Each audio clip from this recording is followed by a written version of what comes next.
नमस्ते दोस्तों, आज का वीडियो आपसे अपने मोस्ट इंपोर्टेंट होने वाला है क्योंकि इस वीडियो में हम बीए, बीएससी और बीकॉम फर्स्ट ईयर में जो आपका भारतीय संस्कृति एवं राष्ट्रीय गौरव का जो पेपर होता है फाउंडेशन का, उसमें पूछे जाने वाले मोस्ट इंपोर्टेंट क्वेश्चन को हम इस वीडियो के माध्यम से देखिए कवर करने वाले हैं। तो चलिए स्टार्ट करते हैं अपना ये वीडियो। सबसे पहले क्वेश्चन देखिए काफी इंपोर्टेंट है और एग्जाम में पूछा गया है कि कालीबंगा किस राज्य में स्थित है। तो हम सभी जानते हैं कि जो कालीबंगा है वो आपका राजस्थान राज्य में स्थित है। तो ऑप्शन नंबर सी इसका सही जवाब हो जाएगा। नेक्स्ट क्वेश्चन है कि मोहन जोदड़ो का अर्थ है। ये भी देखिए मोस्ट इंपोर्टेंट क्वेश्चन है, न जाने कितनी बार ये क्वेश्चन जो है वो रिपीट हो चुका है। तो क्या होता है इसका अर्थ जो होता है वो मृतकों का टिला होता है। तो ऑप्शन नंबर डी इसका सही जवाब हो जाएगा। चलिए नेक्स्ट क्वेश्चन की तरफ चलते हैं। नेक्स्ट क्वेश्चन में यहाँ पे आपसे पूछा गया है कि मैन एंड कल्चर पुस्तक के लेखक है तो कौन है। तो ऑप्शन नंबर बी पर अगर आप ध्यान देंगे सोरोकिन यहाँ पर इसके जो है पुस्तक के लेखक हो जाएंगे। तो ऑप्शन नंबर 20 का सही जवाब हो जाएगा। नेक्स्ट क्वेश्चन है कि निम्नलिखित में से किसको ग्रहण करना आसान है। किसको जो है ग्रहण करना आसान है। तो देखिए अगर मैं बात करूँ सभ्यता के, तो सभ्यता के कंपैरिजन में देखिए संस्कृति को जो है ग्रहण करना वो बहुत ही ज़्यादा आसान होता है। तो ऑप्शन नंबर 20 का सही जवाब हो जाएगा। चलिए नेक्स्ट क्वेश्चन की तरफ चलते हैं। नेक्स्ट क्वेश्चन देखिए इंपोर्टेंट है, एग्जाम में पूछा भी जा चुका है कि क्षेत्रफल की दृष्टि से भारत का विश्व में क्षेत्रफल में कितना प्रतिशत है। देखिए पूरा अगर क्षेत्रफल पूरा है पूरे विश्व का, तो भारत का जो प्रतिशत है उसमें केवल 2.4% क्षेत्रफल जो है वही केवल देखिए भारत के पास है दोस्तों। जबकि जनसंख्या की अगर मैं बात करूं तो भारत देश जनसंख्या के स्थान पर पहले नंबर पर देखिए हो गया है। चलिए नेक्स्ट क्वेश्चन से चलते हैं। नेक्स्ट क्वेश्चन में यहाँ पे आपसे पूछा गया है कि बाणभट्ट थे वो किसके दरबारी कवि थे। या फिर आपसे क्वेश्चन में ये भी पूछा जा सकता है, क्वेश्चन को देखिए दो घुमा फिरा कर भी पूछ लिया जाता है कि बाणभट्ट किसकी सभा में रहते थे। तो यहाँ पर इसका सही आंसर हो जाएगा हर्षवर्धन के देखिए दरबारी कवि थे और इनकी भी सभा में ये रहते थे। तो ऑप्शन नंबर डी इसका सही जवाब हो जाएगा। चलिए नेक्स्ट क्वेश्चन पढ़ते हैं।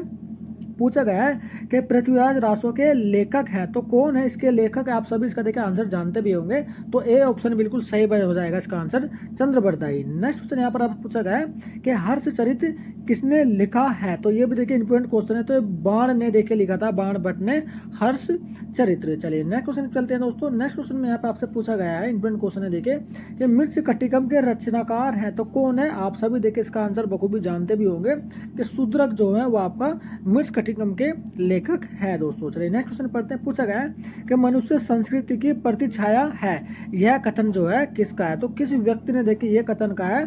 तो किमाल यंग ने देखिए आपका ये कथन कहा था। तो ऑप्शन नंबर सी इसका सही जवाब हो जाएगा। देखिए ये जो क्वेश्चन है ना, इसमें ज्यादा से ज्यादा क्वेश्चन जो है वो आपके पेपर में देखिए पूछे जा चुके हैं। और भारतीय संस्कृति और राष्ट्रीय गौरव की प्ले लिस्ट को मैंने अपने यूट्यूब चैनल में बहुत ही विस्तार से देखिए बताया है।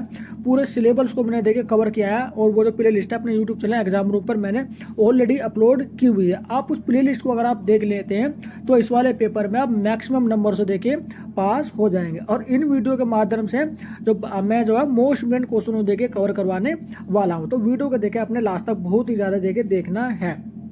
चलिए अगले क्वेश्चन पे चलते हैं। क्वेश्चन पे यहाँ पर लिखा हुआ है कि संस्कृति एक जटिल संपूर्णता है, यह कथन जो है किसका है। तो यह जो कथन है किसका था, तो ये टाइलर का देखिए कथन था। ऑप्शन नंबर डी इसका सही जवाब हो जाएगा। नेक्स्ट क्वेश्चन है कि भारत को कहा जाता है, तो भारत को क्या कहा जाता है। तो उप महाद्वीप देखिए भारत को जो है वो कहा जाता है। तो इसका आधार पर देखिए ऑप्शन नंबर बी जो है तो इसका सही जवाब हो जाएगा। नेक्स्ट क्वेश्चन है कि भगवद गीता अंग है, तो ये किसका अंग है। भगवद गीता जो है ये देखिए आपका महाभारत का एक अंग है। तो ऑप्शन नंबर डी इसका सही जवाब हो जाएगा। नेक्स्ट क्वेश्चन है कि निम्नलिखित में से कौन सा वेद नहीं है। तो कौन सा वेद हमें है वो नहीं है। तो आयुर्वेद जो है वो वेद की कैटेगरी में नहीं आता है। बाकी वेदों की संख्या जो है वो 4 है। तो क्वेश्चन आपसे ये भी पूछा जा सकता है कि वेदों की संख्या जो है वो कितनी है। तो वहां पर आपका आंसर होगा वेदों की संख्या जो है वो 4 होती है। नेक्स्ट क्वेश्चन है कि नृत्य करती स्त्री की जो मूर्ति है वो किस सभ्यता से मिली है।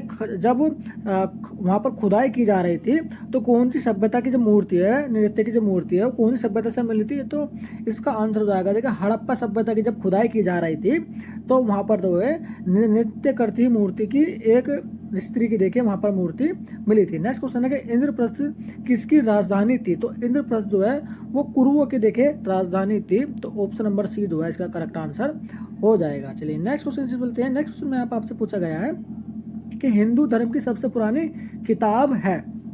तो आप सभी जानते हैं हिंदू धर्म की जो सबसे पुरानी किताब है वो मनुस्मृति है। आपसे क्वेश्चन में ये भी पूछा जा सकता है कि मनुस्मृति पुस्तक के जो लेखक है को कौन है, तो मनु वहां पर इसका सही आंसर हो जाएगा कि मनु की मनुस्मृति पुस्तक है। चलिए नेक्स्ट क्वेश्चन पढ़ते हैं। नेक्स्ट क्वेश्चन में यहाँ पर पूछा गया कि कौटिल्य प्रधानमंत्री था।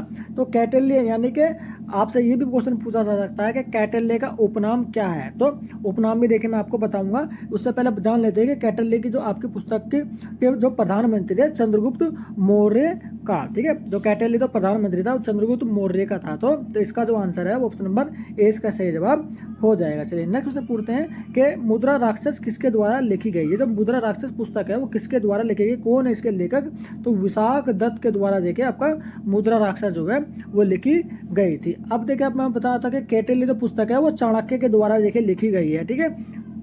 चलिए नेक्स्ट क्वेश्चन पढ़ते हैं। और चाणक्य को ही उपनाम जो है इनका कौटिल्य भी देखिए पड़ गया था। चलिए अगले क्वेश्चन में चलते हैं। नेक्स्ट क्वेश्चन में ऐसा पूछा गया है कि गण शब्द का क्या अर्थ है। तो गण शब्द का जो अर्थ होता है वो संख्या होता है। देखिए ये सभी जो क्वेश्चन है ना वो आपकी मैंने बुक से देखे लिए हैं, मोस्ट इम्पोर्टेंट क्वेश्चन की सीरीज ये है आपकी। नेक्स्ट क्वेश्चन में यहाँ पर पूछा गया है कि निम्नलिखित में से कौन सा सिंधु सभ्यता के पतन का कारण नहीं है। तो अल्कोहल का सेवन देखे सिंधु सभ्यता का पतन का कारण नहीं है, बाकी बाढ़, भूकंप आदि का आक्रमण जिसकी वजह से सिंधु सभ्यता का जो है वो पतन हो गया था। तो नहीं है यहाँ पर पूछा गया, तो इस आधार पर ऑप्शन नंबर जो डी है वो इसका करेक्ट आंसर हो जाएगा। चलिए नेक्स्ट क्वेश्चन से मिलते हैं। नेक्स्ट क्वेश्चन में यहाँ पर आपसे पूछा गया है कि सिंधुवासी किस पशु की सबसे अधिक पूजा का एवं आदर करते थे। तो किसकी जो है कौन सा ऐसा पशु है जिसकी पूजा करते थे, कौन करते थे, सिंधुवासी। तो यहाँ पर इसका सही आंसर हो जाएगा देखिए सांड।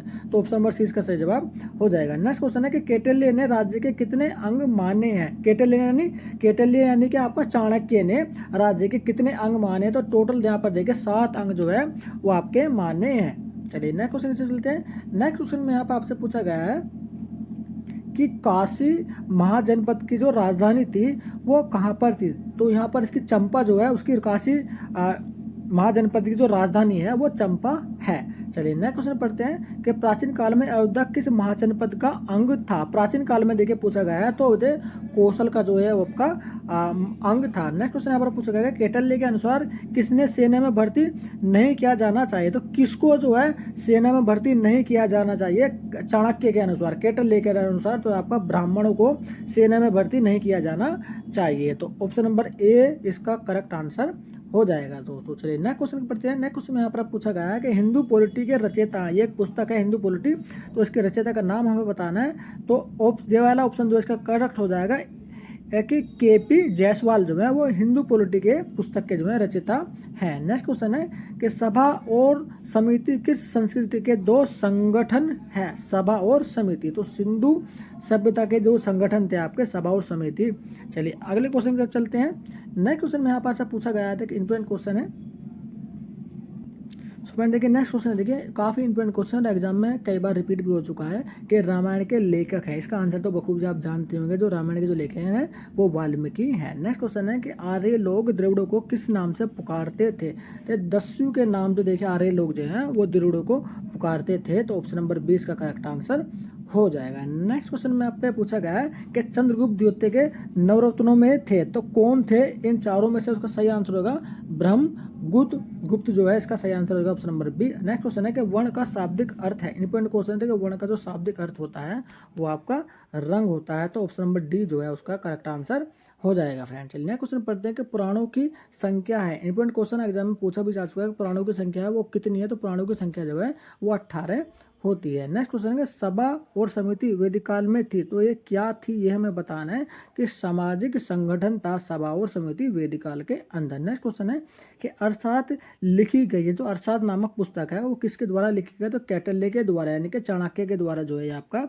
लिखी गई है। तो ऑप्शन नंबर 20 का सही आंसर हो जाएगा फ्रेंड। चलिए नेक्स्ट क्वेश्चन चलते हैं। नेक्स्ट क्वेश्चन में यहाँ पे आपसे पूछा गया है कि अर्थशास्त्र मुख्य रूप से आधारित है। तो अर्थशास्त्र जो पुस्तक है वो किस पर आधारित है, उसमें किसके बारे में बताया गया है। तो राजनीति और प्रशासन के बारे में देखिए इसमें बताया गया है। नेक्स्ट क्वेश्चन है कि हिंदू विधि का सबसे प्राचीन ग्रंथ कौन सा है। तो आप सभी जानते हैं कि मनुस्मृति है और मनुस्मृति के जो पुस्तक के लेखक है वो मनु है। नेक्स्ट क्वेश्चन है कि धर्म और दंड ही राजा है, यह किसका कथन है। यह जो कथन है धर्म और धर्म और दंड ही राजा हैं। ये जो कथन है किसने कहा था, ये हमें बताना है। तो ये मनु ने कहा था अपनी मनुस्मृति पुस्तक में। चलिए नेक्स्ट क्वेश्चन चलते हैं। नेक्स्ट क्वेश्चन में यहाँ पे आपसे दोस्तों पूछा गया है कि द्रविड़ सभ्यता कहाँ पाई जाती है। तो आपका तमिलनाडु में यहाँ पर देखिए द्रविड़ सभ्यता जो है वो पाई जाती है। तो बी ऑप्शन इसका सही हो जाएगा। नेक्स्ट है कि निम्नलिखित वर्णों में से किसको सर्वोच्च माना जाता है। तो ब्राह्मण वर्ण जो है वो आपका सर्वोच्च माने जाते हैं और वैश्य वर्ण को है वो सबसे निचले स्तर पर यहाँ पर आपका रखा गया। और मैंने आपको बताया जो वर्णों की संख्या है वो 4 है। चलिए अगले क्वेश्चन पे चलते हैं। नेक्स्ट क्वेश्चन में यहाँ पर आपसे पूछा गया है कि माध्यमिक दर्शन का प्रवर्तक कौन था। तो माध्यमिक दर्शन का जो प्रवर्तक है वो नागार्जुन जी थे। तो ऑप्शन नंबर इसका सही जवाब हो जाएगा। नेक्स्ट है कि रघुवंश लेखक कौन था। रघुवंश का जो लेखक है वो कौन था। तो कालिदास जी द्वारा लिखे ये जो ग्रंथ जो है लिखा गया था। ऑप्शन नंबर 20 का सही जवाब हो जाएगा। नेक्स्ट क्वेश्चन है कि निम्नलिखित में से कौन सा वेद नहीं है। देखिए वेद नहीं है हमें बताना है। तो हम सभी जानते थे आयुर्वेद नहीं, ये इसका वेद का एक पार्ट नहीं है। बाकी सामवेद, यजुर्वेद और आपको ऋग्वेद यहाँ पर देखिए 3 हुए। वैसे वेदों की संख्या जो है वो 4 होती है। चलिए अगले क्वेश्चन पे चलते हैं। नेक्स्ट क्वेश्चन में यहाँ पर आपसे पूछा गया है कि बौद्ध ग्रंथ जो है आपका वो त्रिपिटक की रचना किस भाषा में की गई है। जगह त्रिपिटक जो है ना ये बौद्ध ग्रंथ का एक बौद्ध धर्म का एक ग्रंथ है जिसका नाम है त्रिपिटक। और इसकी जो भाषा है वो कौन से वो हमें बतानी है। तो इसका जो आंसर हो जाएगा पाली भाषा है। इस ग्रंथ की इस ग्रंथ जो लिखा गया है वो पाली भाषा में लिखा गया है। सीधा सीधा इसका ये मतलब है। आपसे क्वेश्चन में ये भी पूछा जा सकता है कि त्रिपिटक जो ग्रंथ है वो किस धर्म से संबंधित है। तो वहाँ पर आपका आंसर हो जाएगा बौद्ध धर्म से। आपसे ये भी पूछा जा सकता है कि त्रिपिटक जो लिखा गया है वो कौन सी भाषा में लिखा गया है। जैसे आपके पूछा गया है तो आपकी पाली भाषा में लिखा गया है। तो नेक्स्ट क्वेश्चन यहाँ पर देखिए ये वाला इस पर पूछा गया है प्राचीन भारतीय शिक्षा का स्वरूप था। प्राचीन भारत में देखिए शिक्षा का स्वरूप था वो कैसा था। तो आध्यात्मिक था। ठीक है। और आज की डेट में आपका कैसा होना चाहिए। तो व्यावसायिक देखिए आपका होना चाहिए वर्तमान में। नेक्स्ट क्वेश्चन है कि नालंदा विश्वविद्यालय का पुस्तकालय डैश डैश मंजिल पर था। तो कौन सी मंजिल पर था इसका पुस्तकालय। तो 9वीं मंजिल पर देखिए नालंदा विश्वविद्यालय का जो पुस्तकालय था वो 9वीं मंजिल पर था। नेक्स्ट क्वेश्चन यहाँ पर आपसे पूछा गया है कि निम्नलिखित में से कौन सा वैदिककालीन शिक्षा का केंद्र था। वैदिककालीन शिक्षा का केंद्र जो है वो गुरुकुल हुआ करते थे वेद काल में। नेक्स्ट क्वेश्चन है कि इलाहाबाद प्रसिद्धि की रचना किसके काल में हुई थी। तो किसके काल में हुई थी भाई इसकी रचना। तो ऑप्शन नंबर सी इसका हो जाएगा चंद्रगुप्त के काल में देखिए इसकी रचना हुई थी। चलिए नेक्स्ट क्वेश्चन से चलते हैं। नेक्स्ट क्वेश्चन में यहाँ पर आपसे पूछा गया है कि गौतम बुद्ध का जन्म हुआ था। तो लुम्बिनीवल नेपाल में यहाँ पर देखिए इनका जन्म हुआ था। नेक्स्ट क्वेश्चन है महावीर स्वामी डैश डैश तीर्थंकर थे। तो कौन से नंबर के तीर्थंकर थे। जैन धर्म के देखिए अंदर ही आता है। ठीक है।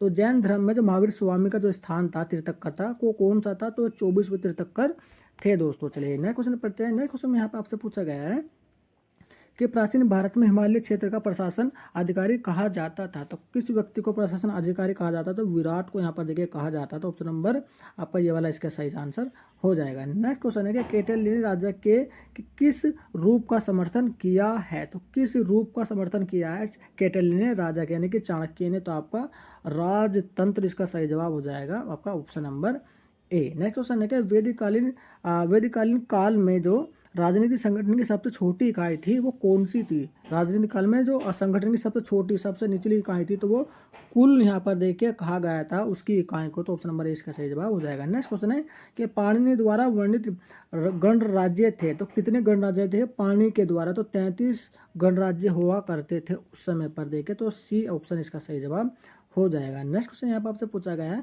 कि यूनानियों द्वारा किसने गणराज्य बनाए गए थे। यूनानियों के द्वारा कितने गणराज्य बनाए गए थे ये हमें बताना है। देखिए तो आपका 9 राज्य देखे यहाँ पर आपके बनाए गए थे। किसके अनुसार आपका यूनानियों के अनुसार। नेक्स्ट क्वेश्चन है कि गौतम बुद्ध ने अपना पहला उपदेश कहाँ पर दिया था। मोस्ट मेन क्वेश्चन है। तो पहला उपदेश जो है आपका वो सारनाथ में दिया था। गौतम बुद्ध का जन्म जो है वो लुम्बिनी वन में हुआ था और ये जो कि नेपाल में देखिए आपका है। चलिए अगले क्वेश्चन पे चलते हैं। नेक्स्ट क्वेश्चन में यहाँ पे आपसे पूछा गया है कि कुषाण वंश का सर्वश्रेष्ठ राजा कौन था। तो कनिष्क जो है कुषाण वंश का देखिए सबसे श्रेष्ठ राजा था। देखिए यदि आप चाहते हैं कि इस वाले पेपर में आप मैक्सिमम नंबरों से पास हो जाएं, तो मेरी जो प्ले लिस्ट बनाई हुई है मैंने मेरे यूट्यूब चैनल में भारतीय संस्कृति और राष्ट्रीय गौरव की, तो उस प्ले लिस्ट को ना आप पूरे से अच्छे से देख लीजिएगा। उसमें ना मैंने पूरे सिलेबस को देखे पूरे 100% सिलेबस को कवर किया है, और उसमें जितने भी क्वेश्चन है वो मैंने आपकी बुक से ही लिए हैं। तो आप प्ले लिस्ट को देखना बिल्कुल भी मत भूलिएगा। मैक्सिमम नंबर अगर से पास अगर आप होना चाहते हैं तो प्ले लिस्ट को आप देखिएगा। बाकी ये जो मैं 3 से 4 वीडियो आपके अपलोड करूँगा, ये भी देखिए मोस्ट इम्पोर्टेंट क्वेश्चनों की सीरीज है। यदि आप इन्हें भी देख लेते हैं तो पासिंग मार्क्स तो आप इन्हीं से देखे ले आएंगे। लेकिन आप चाहते हैं कि मैक्सिमम नंबर से हम पास हो जाएं, तो आपको प्ले लिस्ट देखनी बहुत ही ज़्यादा जरूरी है फ्रेंड। चलिए अगले क्वेश्चन चलते हैं। नेक्स्ट क्वेश्चन में यहाँ पर आपसे पूछा गया है कि किस स्थान को त्रिवेणी संगम कहा जाता है। तो आप सभी देखिए इसका आंसर जानते भी हैं। देखिए इलाहाबाद को। अर्थशास्त्र किसकी लिखी गई द्वारा पुस्तक है, तो मैंने आपको बताया था कि कैटली यानी कि चाणक्य के द्वारा लिखी गई पुस्तक है अर्थशास्त्र। चलिए अगले क्वेश्चन की चलते हैं। क्वेश्चन में यहाँ पर आपसे पूछा गया है कि भारतीय संस्कृति का मूल है तो क्या है। तो भारतीय संस्कृति का जो मूल था वो वेद था, और वेदों की संख्या जो है 4 होती है। नेक्स्ट क्वेश्चन है कि अशोक के किस स्तंभ में कलिंग युद्ध का वर्णन है। तो कलिंग युद्ध का जो वर्णन है वो आपके 13वें आपके स्तंभ में इसका वर्णन दिया गया है फ्रेंड। चलिए अगले क्वेश्चन में चलते हैं। क्वेश्चन में यहाँ पर आपसे पूछा गया कि मंत्रों का संग्रह कहलाता था। तो मंत्रों का जो संग्रह है वो संहिता देखिए कहा जाता था। नेक्स्ट क्वेश्चन में यहाँ पर आपसे पूछा गया है कि प्रारंभ में आर्य अपने राजा को मानते थे, या फिर क्या मानते थे। तो प्रारंभ में देखिए बनाया गया तो ईश्वर का प्रतिनिधि यहाँ पर देखिए मानते थे। या क्वेश्चन में आपसे ये भी पूछा जा सकता है कि प्राचीन काल में आर्य अपने राजा को मानते थे तो ईश्वर का प्रतिनिधि यहाँ पर आपका मानते थे। तो ऑप्शन नंबर ए इसका करेक्ट आंसर हो जाएगा। नेक्स्ट क्वेश्चन यहाँ पर से पूछा गया है कि राजा युग का निर्माता होता है ऐसा किस ग्रंथ में कहा गया है। तो कौन से ग्रंथ में कहा गया है। तो महाभारत में देखिए कहा गया था। नेक्स्ट क्वेश्चन है कि जो क्षत्रिय राजा के धर्म का पालन करता है इसको इलोक और परलोक यानी कि इस लोक में और मरने के बाद परलोक में देखिए अच्छे से अच्छे फल मिलते हैं, और इस बात में कोई संदेह नहीं है। यह जो मत है वो कौन सी बुक में देखिए लिखा गया है। तो यहाँ पर अर्थशास्त्र यानी कि कैटली के द्वारा देखिए अर्थशास्त्र में ये जो आपका कथन है ये बोला गया है फ्रेंड्स। अगले क्वेश्चन चलते हैं। क्वेश्चन में आपसे पूछा गया है राजधर्म में सबसे धर्म समाविष्ट है, यह कथन जो है किस ग्रंथ में लिखा गया है। राजधर्म में सभी धर्म समाविष्ट है, ये जो कथन है किस ग्रंथ में देखिए कहा गया है। तो महाभारत में देखिए कथन जो है आपका कहा गया है। भगवत गीता है। तो भगवत गीता क्या है। तो भगवत गीता जो है ना वो एक ग्रंथ है फ्रेंड। तो ऑप्शन नंबर ए इसका सही जवाब हो जाएगा। नेक्स्ट क्वेश्चन है कि योग के प्रणेता है। Important question. तो पतंजलि जो है वो योग के प्रणेता कहे जाते हैं। नेक्स्ट क्वेश्चन है कि इलाहाबाद प्रसिद्ध की रचना किसके काल में हुई थी। तो किसके काल में इसकी रचना हुई थी। तो समुद्रगुप्त के काल में देखिए इसकी रचना हुई थी। तो ऑप्शन नंबर सी इसका सही आंसर हो जाएगा फ्रेंड। चलिए अगला क्वेश्चन पढ़ते हैं। इंपॉर्टेंट क्वेश्चन एग्जाम में पूछा भी जा चुका है आपका, ये वाला भी पूछा जा चुका है, ये वाला भी पूछा जा चुका है कि खजुराहो के मंदिर किस राज्य में स्थित है। तो वहाँ पर हमारा आंसर हो जाएगा मध्य प्रदेश राज्य में स्थित है। नेक्स्ट क्वेश्चन पूछा गया है आपका कि अजंता में कितनी गुफाएं हैं। तो आप सभी इसका आंसर बखूबी जानते भी होंगे। अजंता में जो है आपका 27 यानी कि 27 गुफाएं हैं। तो पूरे वीडियो को देखे हमने कवर कर लिया है। अब देखिए 3 मोस्ट इम्पोर्टेंट क्वेश्चन देखिए मैं आपके सामने लेकर के आया हूँ। छोटा सा प्रैक्टिस सेट है मेरा, 3 क्वेश्चन ही देखे मैंने आपको दिए। इसमें उन तीनों के आंसर जो है कमेंट बॉक्स में आपको बताने हैं। और तीनों क्वेश्चन जो है एग्जाम में पूछे जा चुके हैं। क्वेश्चन नंबर 1 है कि सिंधुवासी किस पशु की सबसे अधिक पूजा एवं आदर करते थे। ये जो आपने क्वेश्चन पढ़ाए इस वाली वीडियो में उन्हीं में से 3 क्वेश्चन मैंने आपके लिए हैं। दूसरा क्वेश्चन मैंने आपसे पूछा है कि भारतीय संस्कृति का मूल है। तो भारतीय संस्कृति जो मूल था वो कौन सा था। इन चारों में से उसका आंसर आपको करना है। और तीसरा क्वेश्चन देखे थे इंपोर्टेंट है कि मोहनजोदड़ो का अर्थ है। तो मोहनजोदड़ो का अर्थ जो है इन चारों ऑप्शन में से कौन सा है वो आपको बताना है। यदि आपको लगता है कि क्वेश्चन नंबर एक का जो आंसर है वो ए है तो आप एक ए लिखेंगे और उसे पोस्ट कर देंगे कमेंट बॉक्स में। यदि आपको लगता है क्वेश्चन नंबर 2 का आंसर जो है वो भी आपका ए है तो उसे भी पोस्ट कर देंगे। अगर लगता है क्वेश्चन नंबर 3 का आंसर जो है वो सी हो सकता है तो आप इसे लिख के इस तरह से देखिए आपका कमेंट बॉक्स में आपको कमेंट करना है। मैं भी देखना चाहता हूं तो ये जो मैंने मोस्ट इम्पोर्टेंट क्वेश्चन आपको बताए वो आपने ध्यान से पढ़े भी हैं या फिर नहीं। अगर आपने ध्यान से पढ़े हैं तो इन तीनों के करेक्ट आंसर आप कमेंट बॉक्स में देके जरूर कमेंट कीजिएगा। यदि आपको नहीं लगता है कि इन तीनों में से आप किसी के एक का भी आंसर नहीं दे पा रहे हैं तो वीडियो को वापस जाइए और बहुत ही अच्छे से आपको देखना है। VVIP क्वेश्चन देके इस वीडियो के माध्यम से मैंने आपके कवर किए हैं और 3 से 4 वीडियो में और इसके अपलोड करूँगा। और यदि आप चाहते हैं भारतीय संस्कृति और राष्ट्रीय गौरव में मैक्सिमम नंबर से आप पास हो जाएं तो आप मेरी प्ले लिस्ट को जरूर आप देखिएगा। मैंने अपने यूट्यूब चैनल एग्जाम रूम पर प्लेलिस्ट इसकी बनाकर अपना ऑलरेडी अपलोड की हुई है। तो वीडियो को लाइक देता हमारे यूट्यूब चैनल एग्जाम रूम को सब्सक्राइब जरूर करिएगा दोस्तों। तो चलते हैं जल्दी मिलते हैं नेक्स्ट वीडियो में इस तरह के लेटेस्ट इन्फॉर्मेशन के साथ।